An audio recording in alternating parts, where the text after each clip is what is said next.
This is the Be Helpful Podcast, where conversations with budding entrepreneurs prepare you for the wild journey of building a business or side hustle. I'm Boy Adebayo, and we're about to kick off guest number 36. It's going to be a two-part episode with the founder of Sutro, Ravi Kurani. Just such a great guy. We had a great rapport, great conversation, learning about Sutro, which is a water sensing robot, essentially.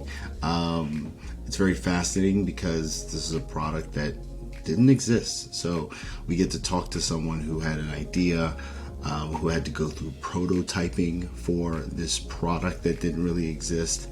And I think it's a very fascinating journey. And I think there are a lot of nuggets there that you'll be able to learn from and apply to your respective business idea.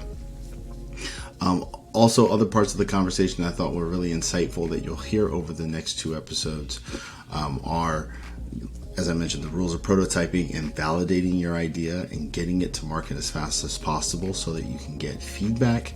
We talk a little bit about building a team. We talk a little bit about fundraising. We also talk about figuring out what's the right type of capital for your business. Ravi started Sutro and he also grew it and sold it, but he is still working on it within a broader company. And he shares a little bit about the experience and the things that he's learned through that journey. And I also think that for people trying to work on an idea or grow their business, it is a unique and useful perspective to share when you're considering bringing on capital or looking for a potential strategic buyer that can allow you to grow your vision, but within the framework of a company. So, great conversation. Again, just a really great dude. If you got a pool, check out Sutro. But for now, let's start off with episode 1 with Ravi Kurani, the founder of Sutro. Enjoy. All right. Today I sit down with Ravi Kurani. He's the founder of Sutro. How's it going, man? I'm doing good, man. Doing really good. How are you? I'm good. I can't complain. Like I'm saying, apologies for sounding stuffy and maybe a couple sniffles, so listeners don't get angry at me. So I'm excited to talk to you because, you have an interesting story from the perspective of you've created a product that didn't exist before, and you've taken it to market, you grew it, and then you sold it. And now you're, working within a broader company, driving your mission forward and trying to grow the business. And so that's a very unique perspective I don't think that we've gained on the podcast. So thank you so much for joining and just really excited about exploring it. Yeah, of course. No problem at all. Perfect. So we'll start with the first question that I ask everyone. When you were a kid, what did you want to do growing up? Or what did you want to be when you grew up? Yeah. When I was a kid, I actually remember I used to love playing with Legos. And so I used to build these little cities in like a little kind of backyard covered area we had. And so I think very early on, I wanted to always be like a city builder, like a city planner. I didn't know what the job was, right? But like somebody that builds cities. And then when I kind of got a little bit older, I wanted to be the typical astronaut, right? I think I saw like a lot of the stuff with space happening. And then when I got a little bit older, I wanted to be like a biologist. And so those were kind of the like an ocean biologist, because I used to love going to the zoo and seeing. And I mostly just really loved like water and the ocean animals. I don't know why. Probably just like the color blue, I guess. But yeah. No, man, that's really cool. I chuckle because I assume we're in the same age range. And anytime someone talks about wanting to be a builder, I think about Sims. Oh, yeah. Which yeah, exactly. is like the game that owned our generation of, I want to build a city. I want to build a house. And I still have Sims on my PS5. Like it's just, it's a game that is so fascinating and I can't get away from. It's just fun. Yeah, and I think I remember at some point in time I just like stopped playing the game and like building things. I would just like build these homes and like put sofas in places or a door or like windows, a balcony. It was like I remember that. I just enjoyed like the building of the city, even though I wasn't like actually playing the Sims game to like, do like progress in the game. Right, right. Oh, that's funny. I always love going back and thinking about The Sims. I'm gonna play one of these nights. Yeah. um, so you've identified this interest in being a builder, right? And exploring these interests. What motivated you to start a business? Like, how did you become an entrepreneur? Did you have a career that you started, and then you got tired of something, or was it just always in you that you wanted to be an entrepreneur? Yeah, it's kind of funny. I never really like I don't think I started off when I was building Legos or, playing Sims or whatever that was, thinking about how I wanted to be an entrepreneur. If I kind of think about the ingredients that went into becoming an entrepreneur, probably the first thing was seeing my family, notably my dad. Um, he immigrated from India with my mom and obviously me, and at a very young age, he had a master's in chemistry and couldn't find a job in the U.S. And so he ended up basically running pool routes, right? Being a pool boy, until he kind of walked into one of the pool stores and like ran a water test for one of the customers as the owners had stepped out. And these guys were like, "That's crazy! Like, how does this pool guy know so much about water chemistry?" And he's like, "Well, long story short, I'm a master's in chemistry from India." And they're like, "You don't need to be out there scrubbing pools. You should be in the store." He ended up growing that one store to 30 stores while I grew up, right? And so, growing up in the family business as an immigrant, right? You're like, it's kind of all hands on deck. Like I remember dad and mom would be sick, so I'd walk in the store sometimes at 15, 16, 17 years old, opening the doors, sweeping floors, worried about, slotting, where do you put what chemical, taking credit, like how do you upsell it at that point. And so, I think that's like ingredient number one. Ingredient number two is I have a background in mechanical engineering, studied mechanical engineering from UC Riverside, and did a really small stint at NASA. And to your point, right, I kind of got tired of like being an engineer. I wouldn't say tired. I didn't do it for that long, but I noticed it's not something that I wanted to do, being in the nitty gritty of actually like building the thing. Yeah, And so I kind of started to explore, what was an MBA, what is like investing, what is entrepreneurship, kind of going back to the basics again of like, sure, I can sit behind a computer and code in MATLAB, or I can, design in SolidWorks a particular, 3D model. But I think both of those two vectors are kind of what, got me into entrepreneurship, right? Seeing my dad starting this business and then not wanting to do the core engineering, but figure out how to kind of, combine those two together to see like what else is out there. And so I think that's kind yeah. of what, kicked off entrepreneurship. Man, that's no. I love the way you framed it in terms of the ingredients. I do feel as though the journey into entrepreneurship is always this combination of life experience and maybe a little bit of, a dash of frustration about something, and that's what gets you in. Um, so tell me a little bit about Sutro and kind of uh, explain to me what your first action was, because again, it's not something that's existed before. So where did you start? Yeah, the story actually started when I was in India. I had done a stint about a year in India with, my grad program, and I was, kind of a standalone associate at a small impact investing venture capital fund in India. And so we were basically deploying capital to companies who built products for people who earned less than $2 a day. So a lot of things around, poverty alleviation. How do you get, electrification into villages? Just really, really interesting business models at this kind of, at this stage, right? Like we're used to seeing stuff in Silicon Valley and all that, but this was like a really interesting world on seeing how economics and business models worked. In kind of seeing a bunch of these deals that were coming on my desk, one thing that we kind of noticed was there was a really big gap around water sensing. People didn't know what like the quality of water was. Right? Everybody was trying to like fix water. They all had water filters, but nobody knew what was wrong with water.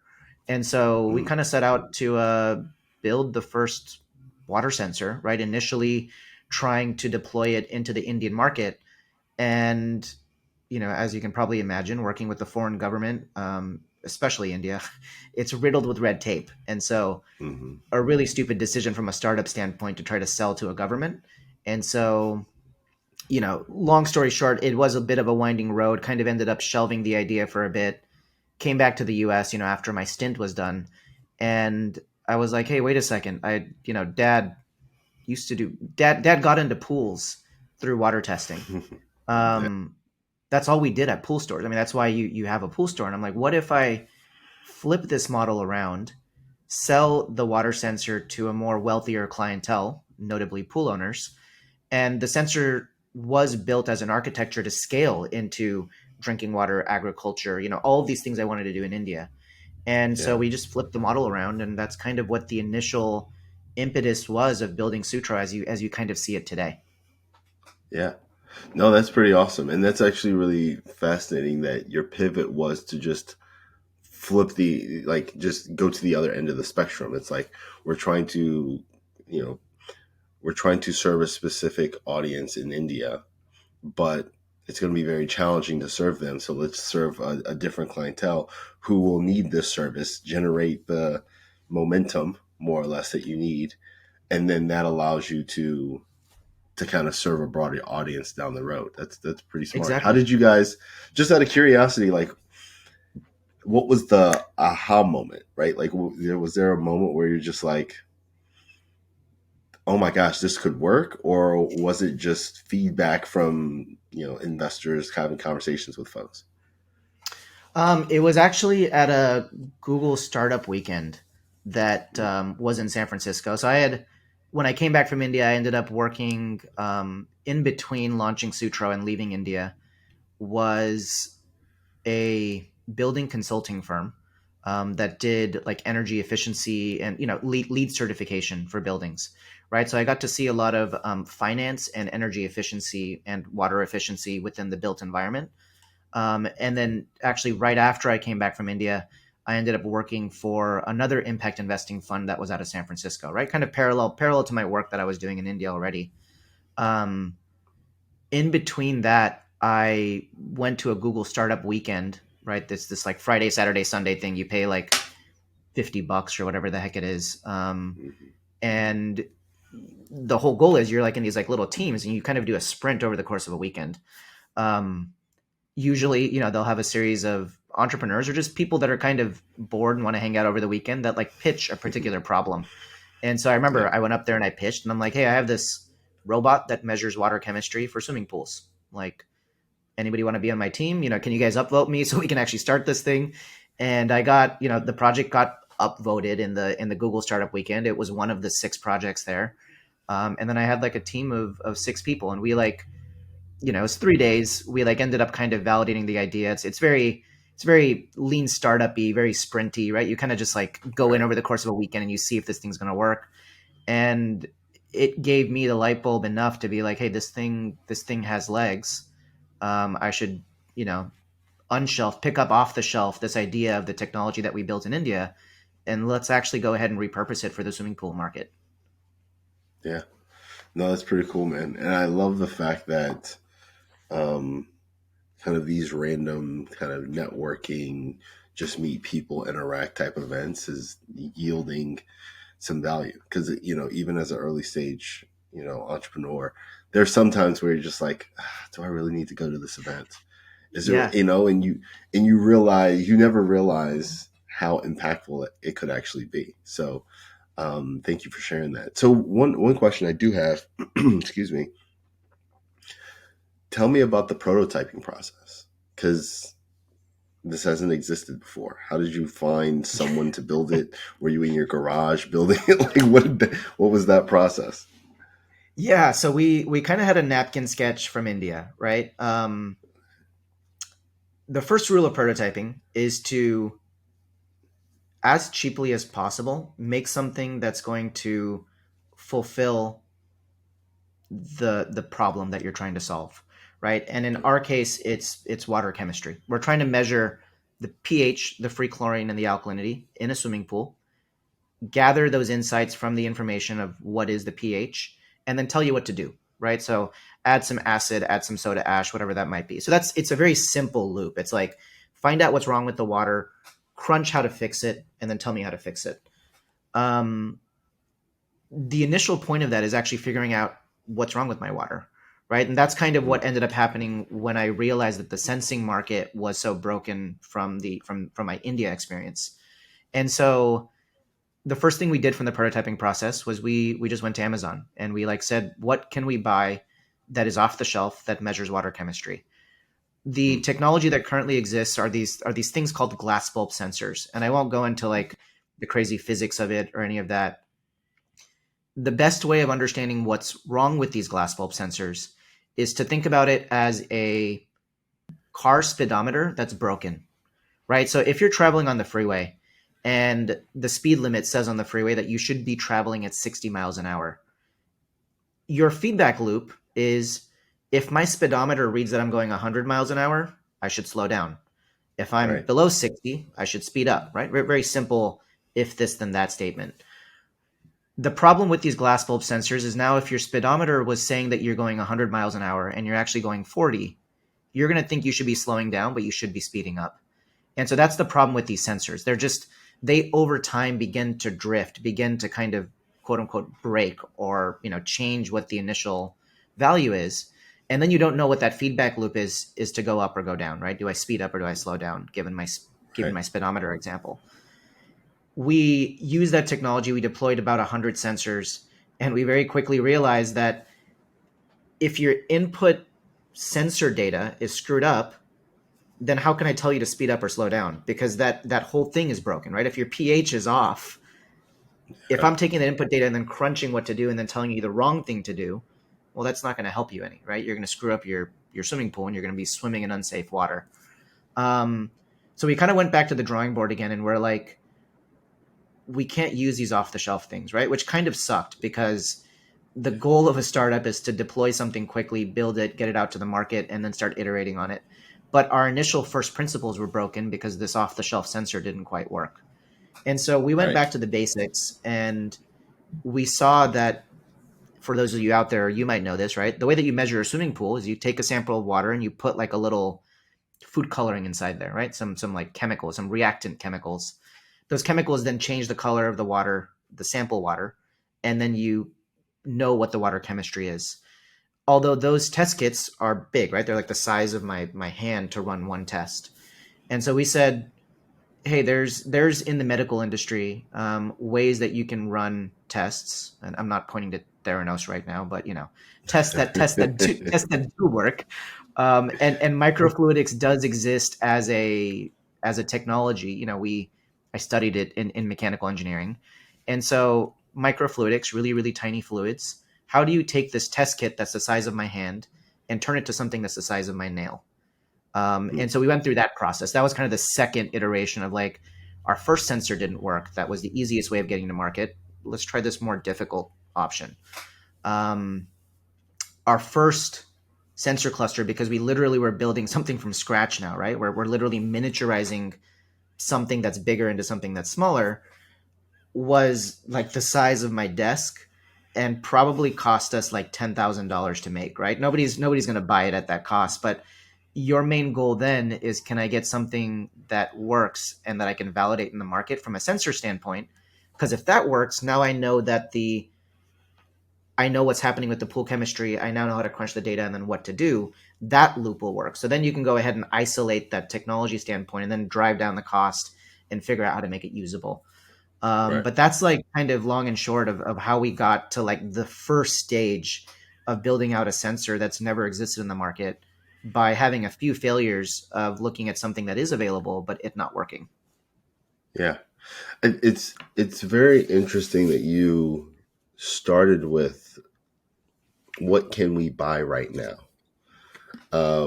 Because I think that if I were starting, and this is probably unwise, obviously, but I think I'd be so obsessed with my own idea and how I want to design it that I wouldn't immediately go and say, okay, well, can we just tweak what's already there right now and just try it? Um, hmm. That's a really kind of wise way to approach it. Yeah, because your number one most limited asset is time and secondarily money, right? So if your whole goal is to validate an idea and make sure that it works, then the quickest way of really turning up the time dial is by taking something that's off the shelf, right? Like not doing work on the actual idea. And Right. I say this given our example. There's varying points of first principles that you need to go back to say this is what we're trying to validate from a problem standpoint, and here's the ingredients of the solution. Do I Hmm. need to double down on the product and spend millions of dollars on building it today when something exists that's off the shelf that I can put in tomorrow? And Yeah. so it's just kind of really breaking things down into its digestible parts and then checking off the box of all of them as quickly as possible to get something into the market. Yeah. No, that absolutely makes sense.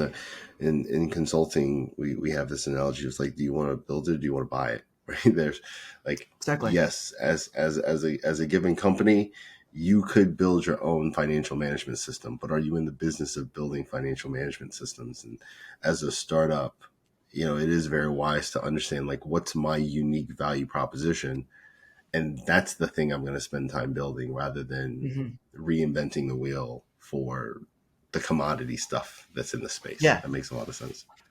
And also the longer you stay in heads down building is opportunistically less time that you're going to be out there validating, right? The whole goal of a startup, because this stuff has never existed, is getting it into people's hands.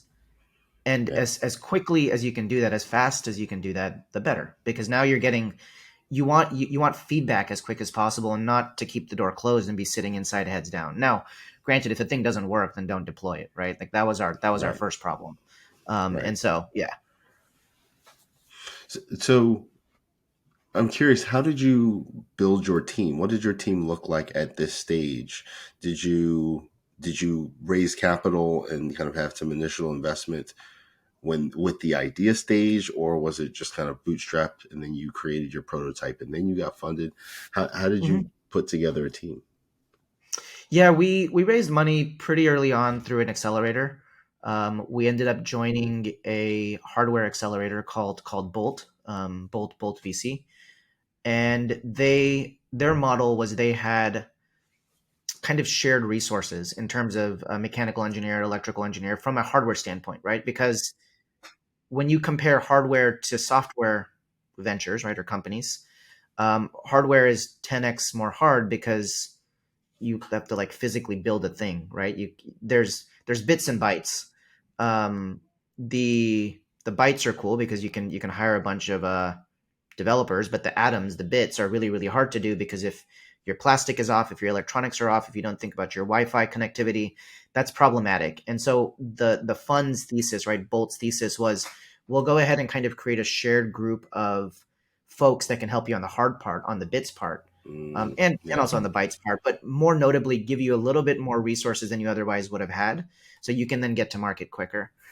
So from a team perspective, I had that resource pool from Bolt.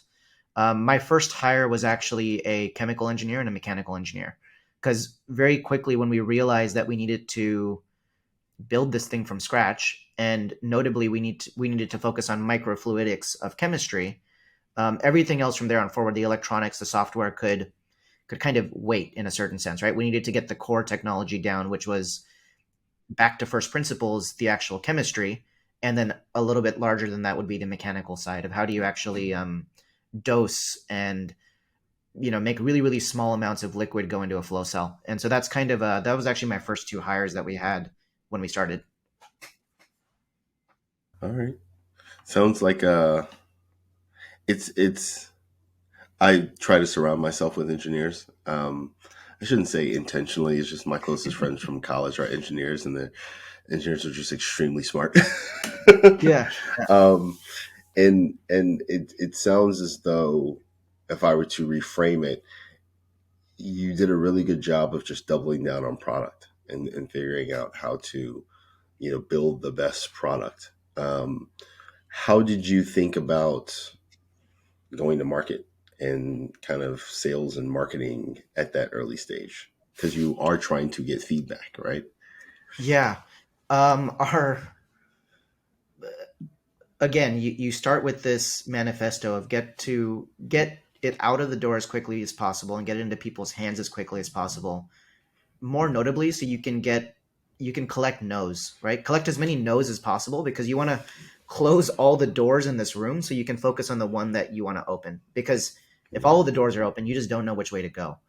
And so you quickly want to get out there and validate your price point, the way that it's going to work, the way that people are going to use it. What's their behavior? How are they doing it before the product even existed? Like, what do they currently do today? So you can then kind of, band-aid their problems that they have, or give them pain pills for the problems that they have. Which meant that my first question was, how the heck am I going to find people with pools? Very, very simply, you can open up Google Maps and zoom into people's backyards, which is a little creepy, and you can see who has a pool, right? Like, honestly, if you open up satellite view, I know what address has a swimming pool. And so, we didn't want to do the creepy thing of knocking on people's doors and saying, hey, do you have a pool? So we ended up going to Nextdoor, which is a, Facebook for neighborhoods. And we just said, hey, who has a pool here? we have a product. And that was kind of the way that we basically initially got our first few people that signed up for Sutro. Yeah, no, it's so funny hearing the unscalable ideas that founders have. And you're right. Like, you could literally pull up Google Maps and be like, okay, this looks like a neighborhood that has a bunch of pools in it. A lot of pools. Yeah. I want to target this zip code. It's not a bad strategy. And honestly, the whole art of it is beg, borrow, and steal. Just figure out the answer to the question you're trying to, answer. So exactly. I get it. And I think people get way too hung up on, like, do I need to get on Facebook ads and this and that? I'm like, open up Google Maps if you want to see pools. Like, just let's ask the 5 whys. Let's go why, and get down to, like, the basis of what we're trying to figure out, and then figure out the simplest way that takes less than an hour to do to get us there. And so, yeah, definitely. Yeah, man, I like it. All right, that was part 1 of our conversation with Ravi Kurani of Sutro. I hope you enjoyed it. Hope you learned a ton. We're going to pick back up this conversation next week, where we dive a little bit more into fundraising and the journey of Sutro getting purchased and how that experience resonated with Ravi. We also are going to talk a little bit about, ironically enough, his morning routine, because as we had this conversation, I was very fascinated by this concept he had of unattachment and acceptance. And I think that it gives a really good perspective of how to manage your emotions and prioritize yourself, even in the midst of a world that's always going to be pulling up on you, and also your business making a lot of demands of yourself. So yeah, make sure you leave a review letting us know what you learned in this episode. And as always, visit behelpfulpodcast.com for more helpful resources and tools to help you start and grow your business, and also for you to tell your story. Thanks. Talk to you next week.